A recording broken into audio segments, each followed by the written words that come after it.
Setelah Siwo menyelinap di belakangnya, langsung saja dia tanpa ampun mengkick orang itu, gecrak, deng, lehernya terkick oleh si Siwo. Dia hanya bisa terpental ke belakang, sementara yang lainnya hanya bisa berkata kasar, sialan, kenapa kau melakukan itu? Lalu tanpa basa-basi Siwo juga langsung memberikannya hadiah pada salah satu geng itu. Apa itu? Apa yang terjadi? Aku tidak bisa melihat pergerakannya. Sebenarnya apa yang orang ini lakukan? Kata dia dalam hati.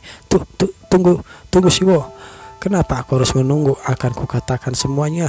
Kenapa juga kau harus mengatakan semuanya? Aku hanya ingin menghajarmu, kata Siwo. Aku cenderung tidak percaya sama orang yang masih anggota tubuhnya komplit loh. Kata Siwo. Si orang itu pun hanya ketakutan dan berkeringat dingin karena dia tidak tahu kalau Siwo memiliki kekuatan seperti itu. Baiklah kalau begitu, bagaimana kalau kita mulai saja? Dan akhirnya singkat cerita, Siwo pun mendapatkan semua informasi yang dia inginkan. Menyuruh kalian memberikan pelajaran pada aku ya. Iya, kata orang itu. Tidak bicara formal lagi. Tidak, sambil mukanya babak belur. Itu benar, aku memang hanya diperintahkan untuk seperti itu, Tuan. Tapi kenapa dia melakukan hal itu? Kenapa Kang Docol melakukan itu padaku? Entahlah, aku juga tidak tahu. Sudah aku bilang, aku hanya disuruh untuk memberimu pelajaran. Tapi kurasa aku tidak percaya. Sungguh-sungguh aku tidak mengetahuinya. Aku tidak tahu kenapa, apa dia punya urusan denganmu atau tidak. Aku juga tidak peduli, kata orang itu. Baiklah, di mana si Kang Docol sialan itu? Kata Siwo. Soal itu aku sudahlah, lupakan saja, pergilah bawa orang-orang itu. Maksudnya bukankah mereka sudah mati? Mana mungkin aku membunuh manusia? Aku ini tidak sekejam yang kau pikirkan. Aku tidak membunuh mereka, kata Siwo. Baiklah kalau begitu, terima kasih. Kalau kau akan menjadi seperti ini lain kali, maka Siwo sambil berangkat, dia mengucapkan dan langsung menyentuh muka orang itu. Apaku tidak bisa memberitahu padanya? Langsung saja beritahu padanya. Jika dia ingin menginginkanku, maka dia bisa datang langsung padaku. Akhirnya mereka bertiga pun kembali ke markasnya si Kang Docol sambil terluka parah. Si Kang Docol itu, Docol, lama tidak bertemu. Apa sudah tepat sebulan ya? Rupanya keberadaan mereka bertiga diikuti oleh si Siwo. Apa kau makan dengan baik? Kata Siwo. Di sana mereka bertiga hanya termenung dan ngaringkuk ketakutan. Ini kesalahpahaman, kami tidak tahu kalau dia ikut, kata orang-orang yang lain di sana. Mang Siwo yang menyuruh kami tidak akan melakukan hal seperti ini, kata anak buahnya. Namun di sana Siwo mempermainkan mereka. Rencanamu memang lumayan, memancing Docol kemari. Ya, kau harus diberi acungan jempol nih, acungan jempol. Memang berlian, Eunha. Tidak aku dijebak, kata si Eunha. Permintaanmu untuk menghabisi si brengsek Kang Docol itu. Tidak, aku tidak mengatakan itu, kata si Eunha. Si Eunha yang panik, dia langsung lari saja. Tidak, aku tidak mengatakan itu. Bersama teman-temannya yang lain, aku juga tidak mengatakan itu. Kami dijebak. Di sana Siwo melihat si Kang Docol sambil tersenyum. Orang ini, Docol, kau tinggal sendirian ya? Di sana si Kang Docol hanya terdiam dan terbujur kaku. Entah apa yang dia pikirkan. Namun di sana si Siwo terus mengobrol dengannya. Kau harus memperlakukan mereka dengan baik, Docol. Lihat mereka lari tuh. Bagaimana kau melakukannya? Tiba-tiba saja si Kang Docol mengeluarkan suara. Bagaimana seorang hunter kelas E sepertimu punya kekuatan seperti itu? Kata si Docol. Aku juga tidak tahu, kata Siwo. Dasar tai, sambil mengeluarkan muka seramnya si Docol. Terlihat urat-uratnya yang ada di pipi, jidat, dan leher. Di sana Siwo berkata, waktunya pas sekali, aku ingin tanya satu hal padamu, Docol, kata Siwo. Kenapa aku melakukan ini padaku? Memangnya ada alasan harus kuberitahu padamu? Tentu saja. Kau ini kenapa? Memangnya kau ini punya masalah apa? Sambil beralih ke arah si Kang Docol, Siwo mencoba memukulnya. Namun uppercut Siwo malah dibalas oleh jab oleh si Kang Docol. Lagi pula, aku tidak tahu. Rupanya Kang Docol menggunakan pedang, dan pedang itu pun beradu pukulan dengan genggaman tangan Siwo. Ledakan terjadi di sana. Aku tidak pernah percaya pada orang yang masih anggota tubuhnya komplit. Dia jelas berbeda, kata Siwo dalam hati. Tapi tetap saja dia adalah seorang hunter kelas B. Entah kenapa ya, di sini waktu pertama kali dimulai si Siwo ini ranknya rank F, lalu si Docol itu A. Sekarang si Siwo ini rank E dan si Docol itu rank B. Mungkin ada kesalahan translate atau bagaimana, saya juga nggak tahu, tapi lanjut sajalah. Si Siwo mencoba menghindari tebasan dari si Kang Docol. Slash, hehe, tidak semudah itu dulur. Siwo yang panik, langsung dia berguling ke belakang. Kata Siwo, berbahaya sekali melawan pedang, kata Siwo. Kau dan acting sok kuatmu itu lumayan juga, kata Siwo. Namun di sana sejujurnya aku takut, kata Siwo dalam hatinya. Bahkan pukulan yang kuat pun bisa mematahkan pedang. Tetap saja aku masih kekurangan skill untuk menahan serangan pedang seorang hunter kelas B.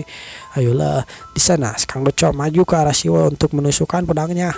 Hayya, serangan sangat cepat, kata Siwo, tapi itu terlihat sederhana, aku bisa menghindarinya, kata Siwo. Dan Siwo pun menghindarinya, lalu siap memberikan uppercut padanya. Tiba-tiba saja aku mengingat masa laluku saat bekerja sebagai dokter Kang Docol, dan semua itu membuatku marah. Rasakanlah ini, Docol. Aku diperlakukan tidak baik di dungeon. Kau menghinaku, menendang, memukulku seenaknya. Ini adalah kemarahanku selama ini, karena kau telah meremehkanku, kata Siwo. Lalu karena jumlah kameranya aku rusak, karena aku rugi banyak banget karena kameranya rusak banyak karena ulahmu. Aku menontonnya ratusan kali, pertarungan Kang Docol. Saat aku mengedit, aku tahu itu, dan aku juga tahu timingnya saat dia akan menyerang dan saat dia akan berhenti. Di sana Kang Docol sambil ketakutan, lah dia bisa menghindari seranganku. Sementara itu Siwo berkata dalam hatinya, aku menyadari kebiasaan dan kecerundangan dari perilaku Kang Docol. Akhirnya deng, dia menghook bahu si Kang Docol. Namun Kang Docol tidak mau kalah. Deng, dah, slah, peng, cing, cing, dar. Mereka beradu pukulan beberapa kali, pedang melawan pukulan. Entah bagaimana ceritanya ya, tapi si Siwo berhasil membuat pedang itu tidak berkutik. Siwo menghindari tebasan pedangnya. Kang Docol bingung, membaca semua pikiranku. Tidak, aku seorang hunter kelas B, sementara dia itu hunter kelas E. Bagaimana ini bisa terjadi, kata si Docol. Bagaimana sesuatu yang hanya dimiliki seorang hunter kelas S itu bisa berada di tangannya. Lalu tiba-tiba saja Siwo mengeluarkan jabnya. Kang Docol itu terkena di muka dan dia pun liar. Aku bingung. Namun saat dia terpental ke belakang, dia menahan pergerakannya dengan pedangnya. Dia menancapkan pedangnya ke tanah sambil bergetar. Dia berkata, ini mustahil. Aku memang mengkonfirmasi kekuatan Siwo dari video YouTube-nya, tapi aku tidak mengakui ini, dan aku juga tidak menyangka kalau dia sekuat ini. Rupanya diam-diam Kang Docol melihat YouTube si Siwo yang membasmi monster kudanil itu ya. Di sana seperti kerasukan apa gitu, si Kang Docol malah tertawa. Menarik, hahaha. Baiklah, kalau begitu akan kukeluarkan semuanya. Aurora. Tunggu, ayolah, kita ini kan sesama manusia, kita tidak bisa menggunakan aura di luar dungeon, kata Siwo sambil berpura-pura panik. Kang Docol bajingan ingin mengeluarkan semua kekuatannya ya, tapi sekarang karena sudah seperti ini. Siwo pun tiba-tiba tersenyum. Ini semakin menarik, kata Siwo. Aku tidak punya pilihan lain selain aku juga akan mengalahkan segalanya. Siwo mengeluarkan auranya. Terlihat Siwo mengeluarkan aura Herculesnya. Bayangan Hercules berada di belakangnya. Aku akan mengeluarkan semuanya sekaligus. Lalu Siwo melompat ke arah Kang Docol. Dan begitu saja aura Siwo dan aura Kang Docol beradu, namun Siwo berhasil mengalahkan aura Kang Docol. Si Kang Docol yang tidak tahu apa yang terjadi, dia hanya bisa ngahulang, ujung-ujung juga ada di depanku. Ya, itulah yang terjadi. Siwo rupanya ada di depannya. Siwo yang marah mengeluarkan unek-uneknya. Paksa balik, tai, kau melakukan semua ini padaku, kau terus meremehkanku hanya karena aku rank E dan hanya aku seorang kameramen. Tapi ini semua akan berakhir dan dar.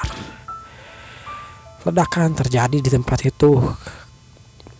Mereka yang tidak bertanggung jawab terus merusak tempat orang lain. Gedung yang lagi direnovasi malah makin rusak gara-gara pertarungan mereka berdua. Terlihat seseorang muncul. tutup TKP, pastikan semua orang di dalam, kata seorang wanita sambil berjalan maju. Baik, kata kedua orang yang berada di sampingnya. Kami dari Biro Inspeksi. Ada orang di sana. Di sana Siwo mendengar teriakan orang itu.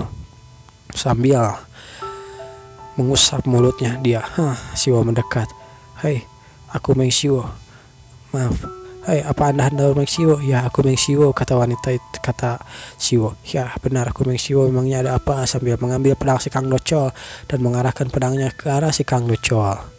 Aku Lee Minjung yang bertugas sebagai pemimpin dari Guarder keempat di bawah Biro Inspeksi, sambil menunjukkan identitasnya. Guarder tim 4, Lee Minjung, pemimpin tim. Pertama-tama mari kita berbincang dengan Biro Inspeksi dulu. Akhirnya Shin pun berpindah ke Biro Inspeksi atau ke ruang interogasi yang sepertinya Siwo sedang diinterogasi. Apa, mencoba membunuh Anda, Hunter Meng Siwo? Ya, benar. Si Kang Docol itu mencoba membunuhku. Aku sudah memperlihatkan videonya kan sebagai bukti. Lihat itu. Apa harus ada yang lain lagi? Aku sudah mengkonfirmasi videonya, kata si Minju. Ya, ini sudah sesuatu yang bisa digunakan dengan mudah, tapi bagaimana ya, kata si Minju. Hunter Meng Siwo dilaporkan sebagai awakener traitless bukan? Atau rank E, tapi kau bisa melakukannya dan mengalahkan Hunter rank B. Sementara itu kita diberi penjelasan tentang Guarder atau pekerjaan si Lee Minju ini. Mereka adalah polisi yang melindungi para hunter. Dengan kata lain, mereka yang memburu para hunter nakal, human slaughter. Ku dengar pemain dan pemimpin tim mereka adalah rank A dan hunter yang sangat berbahaya. Vibe-nya seperti pembantai manusia, kata Siwo dalam hati sambil melihat si Lee Minjun. Sementara itu Lee Minjun berkata, aku menyadari bahwa Hunter Meng Siwo juga kelas A+, bukan? Ya, benar, itu masalahnya. Meskipun begitu, apa ada alasan aku harus menjawab semua pertanyaanmu, kata Siwo. Sudah aku bilang, aku ini korban. Aku mencoba bertahan, dia mencoba membunuhku. Mau bagaimana lagi? Di sana si Lee Minju berkata, lalu berdasarkan bukti video Dungeon Arcane dan lokasi bangunan yang ditinggalkan yang Anda kirim, kami akan menanganinya dengan benar kalau begitu. Ya, baiklah kalau begitu. Sambil Siwo berdiri dari kursinya, mari kita akhiri penyelidikan referensi ini di sini. Terima kasih atas kerjasamanya, kata si Lee Minju. Kalau begitu kuserahkan padamu, kata Siwo. Semuanya kuserahkan padamu, Hunter Lee Minju. Lee Minju memanggil seseorang. Hunter Meng Siwo baru saja keluar dari. Kukira Anda tidak berada di sini, kata seseorang itu. Aneh. Ada yang aneh, kata si Lee Minju. Apa yang aneh? Apa yang aneh? Kata si Joah. Soah, apa kelasmu sekarang? Kata Minju. Tentu saja, aku baru saja dipromosikan ke kelas B, jadi tidak terlalu jauh dari A lah. Aku B+ begitu. Namun di sana, si Lee Minju menggunakan auranya yang kehitaman untuk menekan si Soah. Si Soah pun langsung tertekan oleh aura itu dan mencium lantai. Apa? Kenapa kau melakukan ini? Kata Soah. Pemimpin tim. Lihat, seperti yang kuduga, kau tidak bisa menahannya. Apa maksudmu? Tentu saja aku tidak menahannya. Bukan itu sudah jelas. Aku ini hanya rank B dan kau juga Hunter rank S, bukan? Tapi Hunter Meng Siwo itu sesuatu yang aneh terjadi. Apa maksudmu? Dia tidak merasakan apapun. Apa? Maaf, aku kurang jelas mendengar Anda. Ya, dia tidak merasakan apapun saat aku mencoba menekannya dengan auraku. Tapi dia malah berbicara santai denganku. Sementara itu si Soah berkata, bukankah Hunter Meng Siwo itu adalah seorang rank E? Tapi kenapa dia melakukannya? Sudah aku bilang ini aneh, kata si Minju. Sambil berlalu pergi keluar. Soah berkata, jika itu benar, kenapa Anda membiarkannya pergi? Mungkin dia adalah hunter yang menipu kelasnya sendiri. Dia mengeluarkan aroma manusia, itulah kenapa aku menyuruhnya pergi. Hah? Mau kosong macam apa itu? Emangnya? Kau pikir si Siwo itu apa? Si Soah. Sementara itu Siwo yang berjalan pulang. Syukurlah ini untuk berakhir sekarang, tapi aku tidak tahu kapan hal seperti ini akan terjadi lagi, kata Siwo. Dengan levelku yang sekarang, bahkan melawan Kang Docol itu sangat sulit. Sambil melihat handphonenya. Tanpa sinergi dari pengetahuan soal pola perilaku dan kebiasaan dari Kang Docol, mungkin aku akan kalah. Untungnya aku menjadi kameramennya untuk beberapa waktu, jadi aku tahu pergerakannya dan bisa memprediksi beberapa pergerakannya, kata Siwo. Dan insideku exploits, aku pasti akan mati lebih cepat jika tidak seperti ini. Jika aku memikirkan kesulitan ke depannya, hal yang paling penting di sini adalah super strange. Tapi itu tidak meningkat sama sekali, bahkan setelah aku bertarung habis-habisan dengan si Kang Ocol sialan itu.